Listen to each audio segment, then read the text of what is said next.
Para bapak dan ibu, saudara-saudari sekalian, seperti apa yang telah kita pahami, telah kita mengerti, bahwasanya semua makhluk yang masih mengalami siklus samsara akan masih tumimbal lahir dari alam satu ke alam berikutnya. Jika seseorang telah mencapai tingkat arahat, maka seseorang tidak akan lagi mengalami kelahiran berulang. Mengingat di antara sanak keluarga kita ini, masih di antara mereka tentu belum sepenuhnya merealisasi yakni kearahatan, maka ada kemungkinan dari sanak keluarga kita masih ada yang terlahir di alam-alam yang mungkin kurang menguntungkan.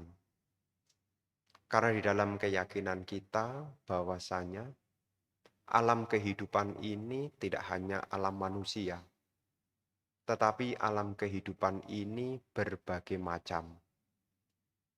Ada makhluk-makhluk yang lahir di alam bahagia, seperti alam surga, baik itu Catu Maharajika, baik itu di surga Tawatingsa, Yama, Tusita, Nimarawati, dan juga para nimita wasawati dewa.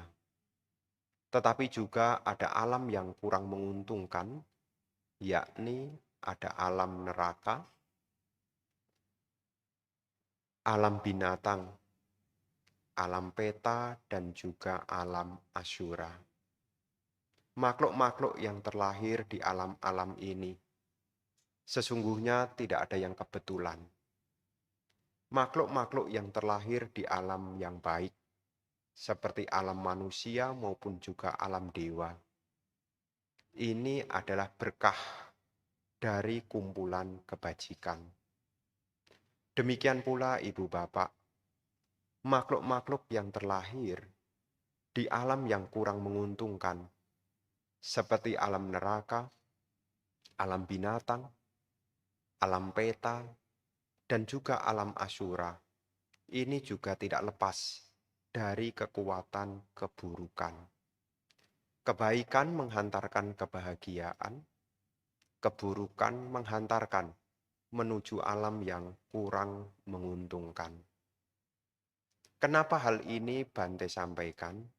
Supaya ibu bapak yang hari ini hadir bisa menumbuhkan kesadaran, sehingga waktu-waktu yang dimiliki ini bisa digunakan dengan kebaikan. Karena sesungguhnya apa yang kita lakukan akan kembali kepada kita yang menjadi pelakunya. Di antara ibu bapak tentu menyadari betapa berharganya yakni kebaikan dan betapa berbahayanya yakni keburukan. Tetapi yang jadi masalah itu seringkali bukan yang menguntungkan atau bukan yang membahayakan. Kadang-kadang di antara kita merasa sulit untuk berusaha menumbuhkan yakni kebaikan.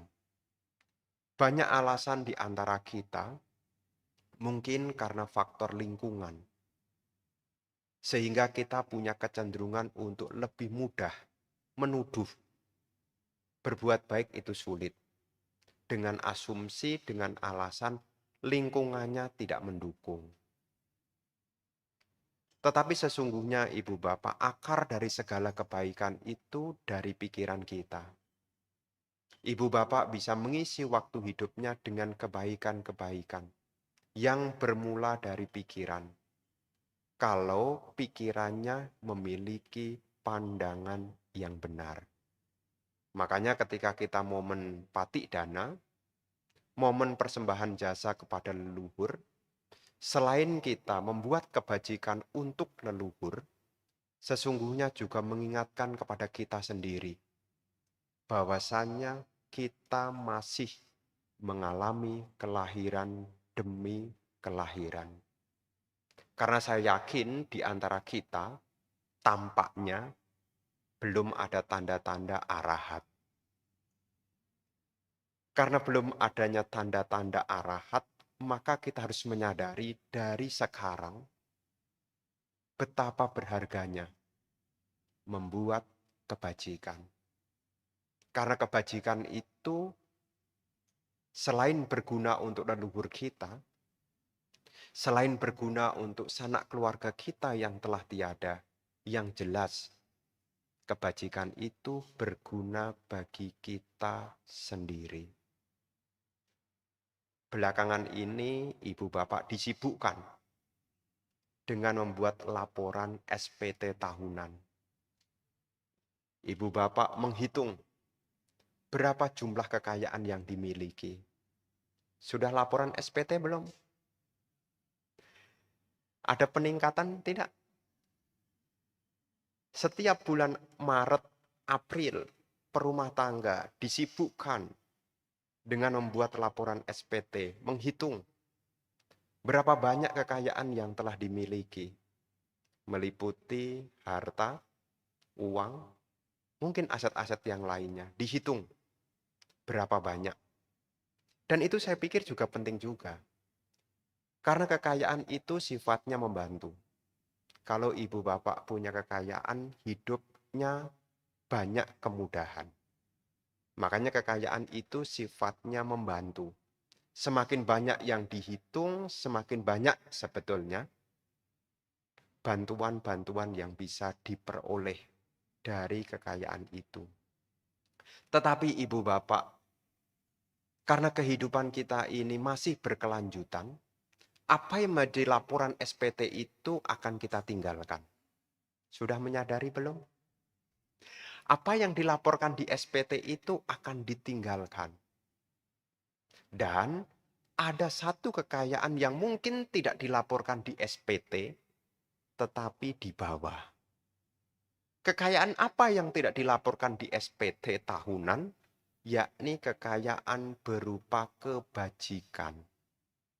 Tentu dalam laporan SPT tidak mungkin dicantumkan dana makan siang ke Bante. Tidak masuk. Dana jubah ke Bante juga tidak masuk. Meskipun tidak tercatat di dalam SPT, tapi kekayaan berupa kebajikan itu yang akan membantu kita, menemani kita, yang akan membuat kehidupan kita jadi mudah. Tidak hanya di kehidupan sekarang, tetapi juga di kehidupan yang akan datang. Makanya momen Patik Dana ini, momen persembahan jasa kepada leluhur, sebagai bentuk pengingatan juga, bahwasanya kita sendiri sekalipun masih membutuhkan kebajikan. Maka momen Patik Dana ini selain membuat kebajikan, ibu bapak sangat penting juga, yaitu mendengarkan dhamma. Jadi bukan hanya sekedar ibu bapak datang untuk upacara, tetapi ada nilai luhur yang bisa Anda dapatkan dari pembabaran dhamma. Yakni apa? Salah satunya mengingatkan kembali, ada kekayaan yang berharga yang perlu kita persiapkan dari sekarang. Selain kekayaan materi yang bisa kita hitung, bisa kita jumlah, yang kita laporkan di dalam SPT tahunan, yang tidak kalah penting dan juga perlu dilaporkan juga, yakni aset berupa kebajikan. Karena sedikit demi sedikit kebajikan itu jangan pernah dianggap remeh. Kenapa? Seperti halnya harta materi. 1000, 1000, 1000 dikumpulkan. 1000 perak, 1000 perak, 1000 perak kali 1000 sudah 1 juta. 1000 lagi kali 1 juta sudah 1 miliar. Dari hal-hal yang kecil. Demikian pula dalam kehidupan kita. Sedikit demi sedikit kebajikan itu lama-lama juga akan memenuhi. yang di dalam syair Dhammapada diibaratkan seperti tetesan air hujan. Meskipun itu sedikit demi sedikit, jika ditampung maka akan memenuhi tempayan. Jadi kebajikan demi kebajikan meskipun sedikit demi sedikit, jika itu dikumpulkan maka akan memenuhi, perumpamaannya seperti air hujan. Tes, tes, tes, lama-lama bisa memenuhi tempayan. Demikian pula ibu bapak mengisi waktunya dengan kebajikan, maka kehidupan jadi manusia ini adalah masa yang menguntungkan. Maka beruntung di dalam hidup ini kita bertemu dengan Dhamma. Ya, kita beruntung dalam hidup ini kita bertemu dengan Dhamma. Kenapa? Karena kita berusaha untuk mengisi kehidupan kita dengan nilai-nilai kebajikan. Baca parita, menjalankan sila, berdana, meditasi, dan itu semua kita bisa melakukannya. Lantas bagaimana Bante? Akibat kalau saya tidak melakukan kebajikan, ya kalau kita tidak melakukan kebajikan, ya akibatnya ya kita tidak punya simpanan kebajikan. Kalau kita tidak punya simpanan kebajikan, akibatnya bagaimana? Bisa mengalami kondisi yang kurang menguntungkan. Makhluk-makhluk ini terlahir melalui bentukan-bentukan karma. Dan karma yang kita lakukan ini ada dua. Karma baik dan juga karma buruk. Karma buruk berakar dari loba, dosa, moha. Jadi karma-karma yang buruk itu berakar dari keserakahan, kebencian, dan ketidaktahuan. Yang berakar dari loba, dosa, moha. Sedangkan karma-karma baik atau sangkara-sangkara yang baik itu muncul dari aloba, adosa, amoha. Dari tanpa keserakahan, tanpa kebencian, dan juga tanpa kebodohan batin. Dan itu melalui apa Bante? Melalui pintunya bisa melalui pikiran, ucapan, dan perbuatan. Makanya momen Patidana ini yang pertama itu mengingatkan kepada diri sendiri. Kenapa? Karena untuk bisa melakukan Patidana itu syaratnya kita sendiri yang harus membuat kebajikan. Idang wo nyati nang hotu sukita hontu nyatayo. Semoga dengan kebajikan ini, sanak keluarga yang telah tiada, semoga mereka berbahagia. Untuk mengkondisikan sanak keluarga kita agar berbahagia, syaratnya adalah kita harus membuat kebajikan. Maka kalau ibu bapak nanti membaca dalam Sigalowada Sutta yang bagian arah timur berbicara tentang kewajiban anak kepada orang tua. Di sana disebutkan bahwasanya kewajiban seorang anak kepada orang tua yang pertama adalah membantu orang tua.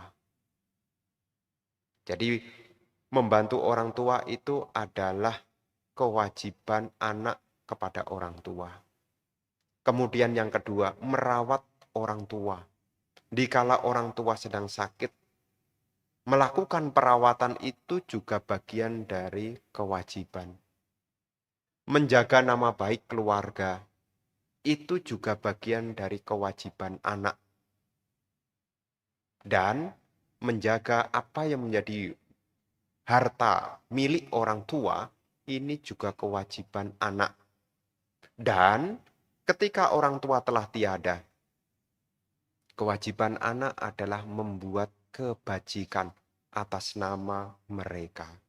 Jadi inti dari kita bisa membuat pelimpahan jasa, membuat persembahan jasa, hal yang perlu kita lakukan adalah membuat kebajikan.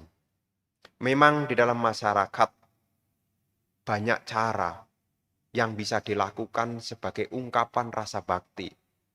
Di dalam masyarakat sosial banyak sekali cara-cara yang dilakukan sebagai wujud rasa bakti.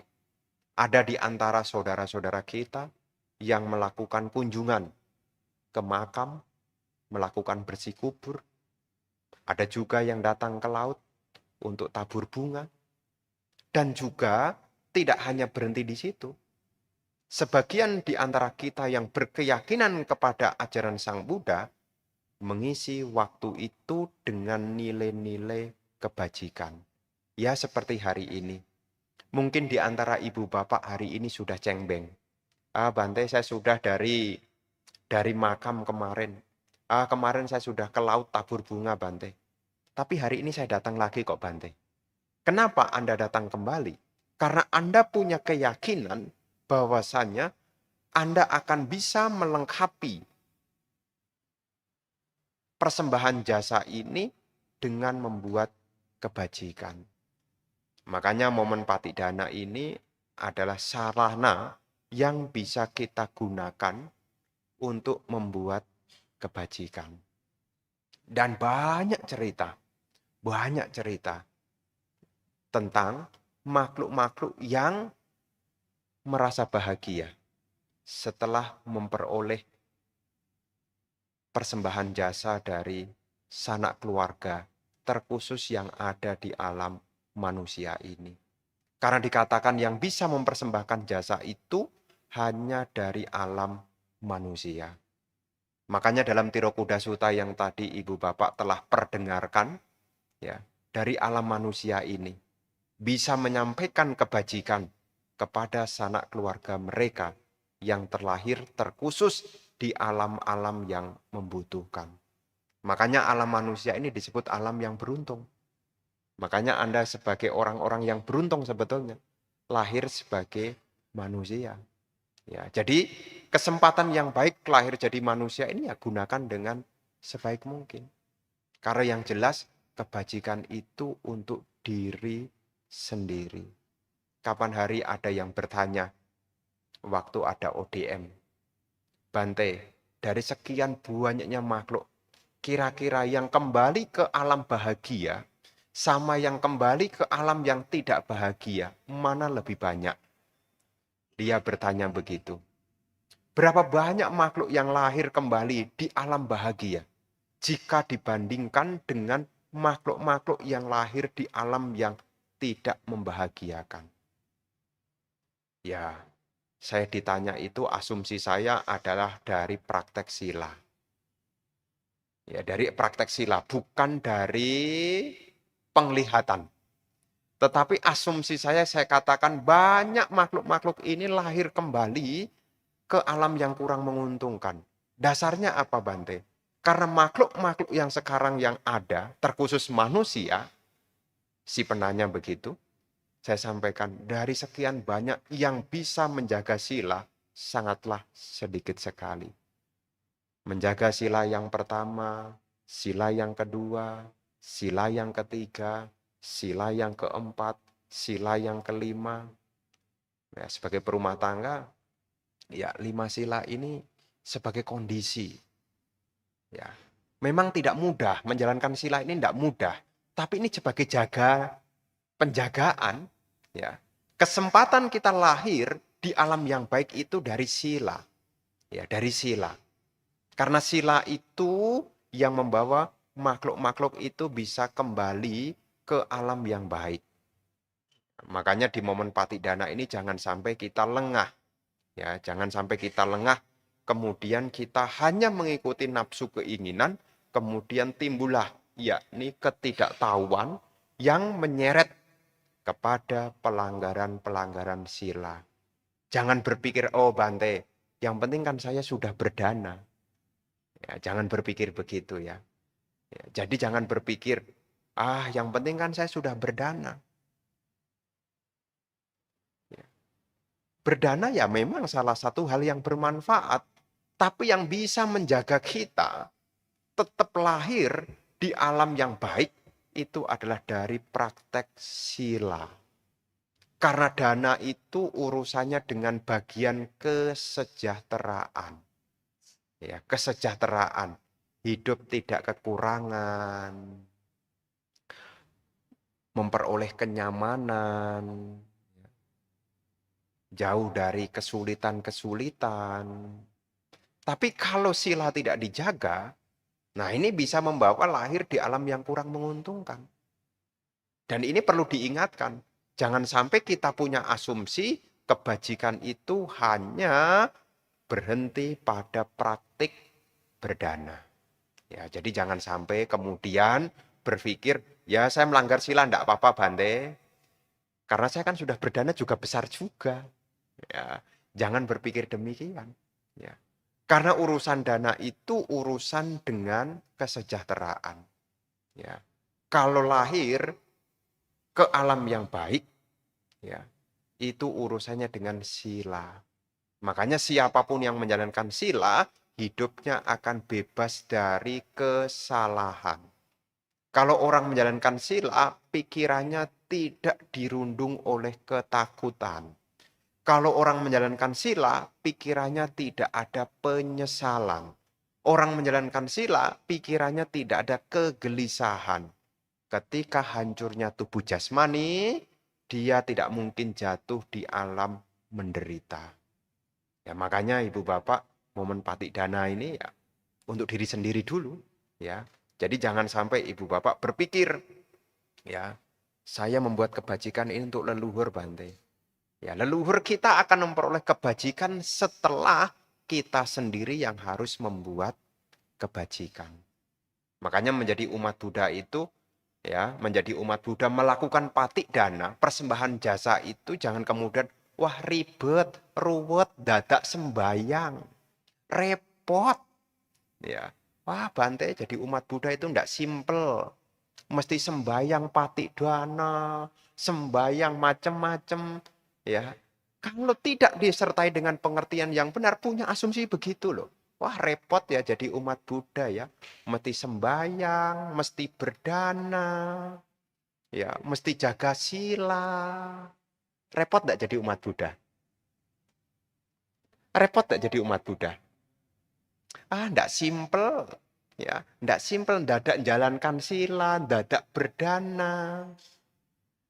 Tapi ibu bapak, kalau ibu bapak punya pengetahuan, punya penglihatan tentang kualitas kebajikan itu, ibu bapak tidak akan menyia-nyiakan waktu yang sedikit itu.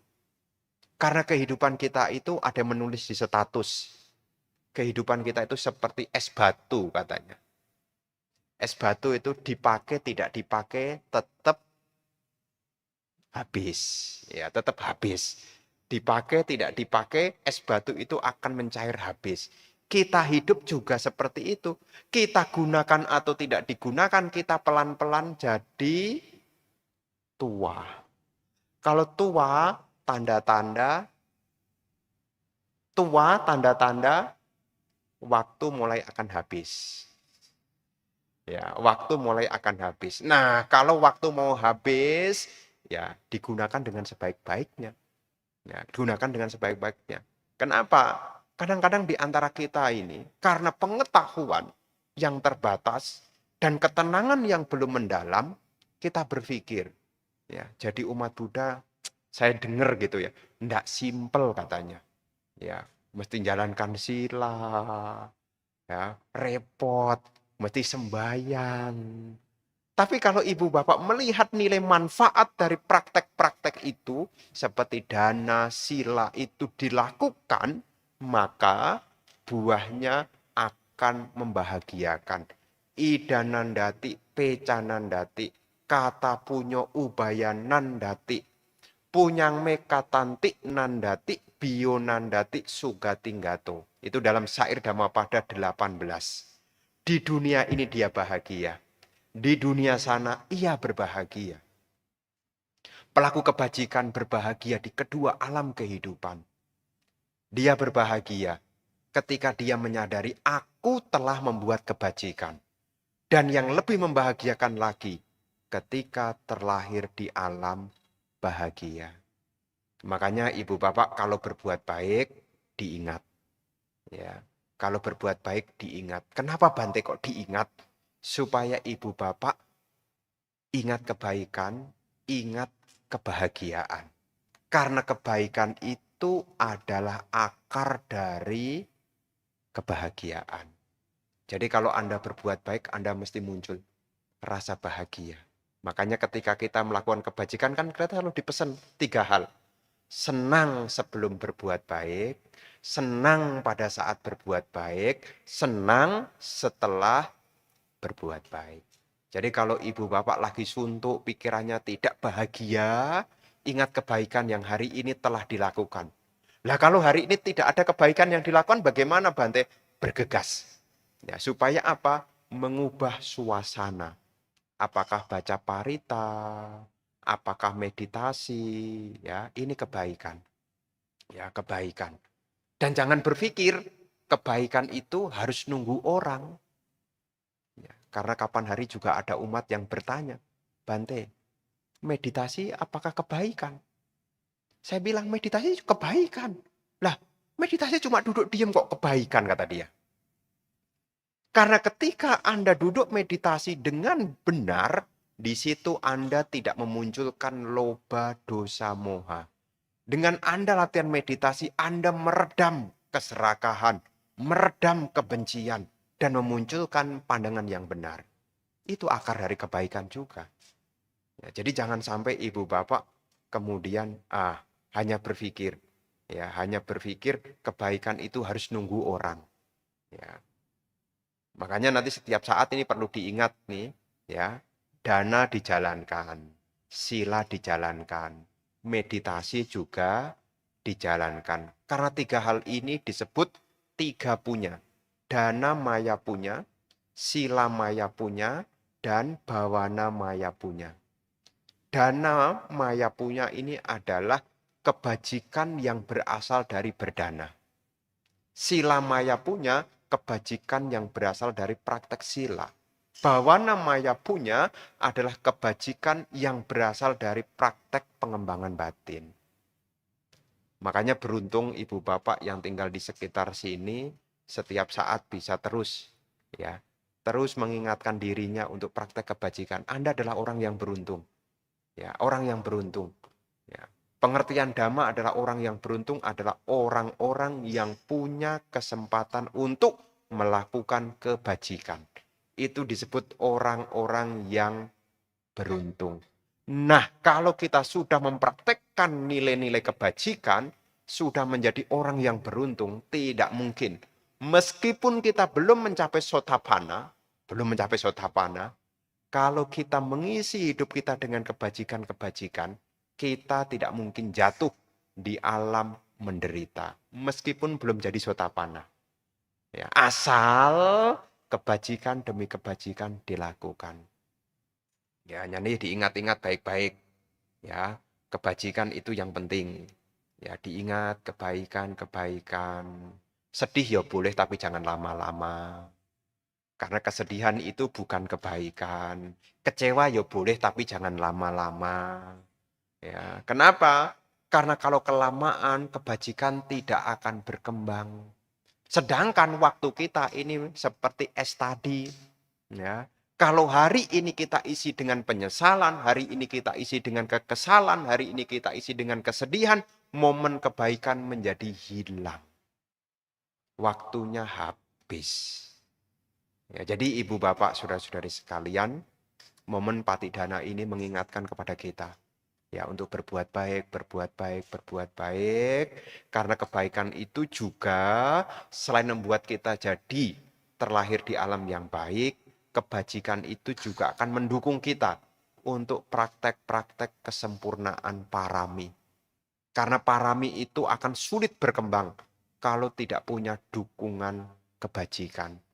Dari praktek berdana, ya, menjalankan sila, ya, dan juga ya meditasi. Ya sedikit banyak lah. Ya dalam 1 bulan kan di sini ada kegiatan. Ya minimal malam di sini juga ada meditasi. Hari apa tuh jadwal tuh? Rabu malam. Ya kalaupun Rabu tidak bisa ikut, Sabtu minggu keempat. Nah bisa ikut. Ya sisihkan 1 hari. Ikut ODM. Ya, ya bukan promosi ya. Bukan promosi. Ini kesempatan untuk diri sendiri. Ya, karena kalau kita tidak berlatih sekarang, kita tidak punya bibitnya. Kalau tidak ada bibitnya, tidak mungkin akan ada batangnya. Kalau tidak ada batangnya, tidak mungkin ada rantingnya, apalagi ada buahnya. Buah itu muncul karena ada bibitnya. Bibit itu karena ada benihnya. Kebajikan bisa kita lakukan. Makanya sungguh beruntung ibu bapak yang ada di sini, terkhusus yang di wilayah Kelapa Gading, wilayah Jakarta, yang punya kemampuan dan punya kesempatan baik ini adalah orang-orang yang beruntung. Ya, sedikit banyak, ya pasti ya saya katakan sedikit banyak kalau Anda datang ke wihara mendengarkan dhamma, sedikit banyak, ya pikiran Anda akan menjadi pikiran baik. Ucapan Anda akan menjadi ucapan yang baik. Perbuatan Anda akan menjadi perbuatan yang baik. Ya. Kalau Anda rajin datang mendengarkan dhamma, pasti sedikit atau banyak 3 hal ini pasti berkembang. Pikiran baik akan berkembang. Ucapan baik akan berkembang. Perbuatan-perbuatan baik akan berkembang. Lah kalau seandainya Bante, saya punya teman Bante. Dia sudah rajin ke wihara, tapi pikiran baik tidak berkembang. Ucapan baiknya juga tidak berkembang. Perbuatan baiknya juga tidak berkembang. Terus bagaimana Bante? Bilang sama dia. Kalau ada Bante ceramah tolong didengarkan. Loh siapa tahu, sudah rajin ke wihara kok pikiran baik tidak berkembang, ucapan baik tidak berkembang, perbuatan baik tidak berkembang. Jangan-jangan waktu pembabaran dhamma tidak mendengarkan. Ya, jadi jangan salahkan, wah Bante dia itu rajin loh, Bante datang ke wihara, tapi pikiran baiknya tidak berkembang. Ucapan baiknya tidak berkembang, perbuatan baiknya tidak berkembang. Ya, jangan-jangan dia datang ke wihara cuma duduk di bawah pohon bodhi. Tidak sampai masuk ke dhammasala. Sehingga renungan-renungan dhamma tidak masuk ke dalam hati sanubarinya. Jadi jangan sampai kita gunakan dhamma untuk menghakimi orang lain, tapi mesti ingat, dhamma harus kita gunakan untuk diri sendiri. Sudahkah pikiran baik saya berkembang? Sudahkah ucapan baik saya berkembang? Dan sudahkah perbuatan baik saya sudah berkembang? Nah, jadi jangan sampai ibu bapak sibuk ngurusin orang lain. Ya biasanya nih kita ini agak kepo. Tahu enggak kepo? Kepo itu sibuk ngurusin orang lain. Sampai-sampai diri sendiri terabaikan. Makanya momen Patidana ini juga mengingatkan kepada kita berbuat baik, kita sampaikan kepada leluhur kita persembahkan jasa kebajikan kita, yang mana di hari ini, dana, sila, bawana telah Anda lakukan, sedikit demi sedikit telah Anda upayakan, tentu dengan harapan semoga kebajikan ini selalu menyertai ibu bapak sekalian. Dan semoga kebajikan ini juga turut tersampaikan kepada sanak keluarga leluhur yang telah tiada. Semoga para mendiang, para sanak keluarga yang masih membutuhkan jasa kebajikan, semoga mereka pun juga turut berbahagia. Dan nanti selama Bante menyampaikan syair pelimpahan jasa, ibu bapak diniatkan dalam hati masing-masing ya. Ya, ketika Bante menyampaikan kata pelimpahan jasa, penting sekali dalam hati Anda niatkan dalam hati, semoga dengan kebajikan yang hari ini telah saya lakukan, semoga sanak keluarga saya yang telah tiada, semoga mereka berbahagia. Ya, jangan lupa diniatkan begitu di dalam hati masing-masing. Semoga keberkahan menyertai kita semua, semoga para sanak keluarga leluhur kita masing-masing, semoga mereka pun juga ikut berbahagia dengan kebajikan yang sore hari ini kita lakukan. Semoga semua makhluk berbahagia, sabe sata bawantu sukitata.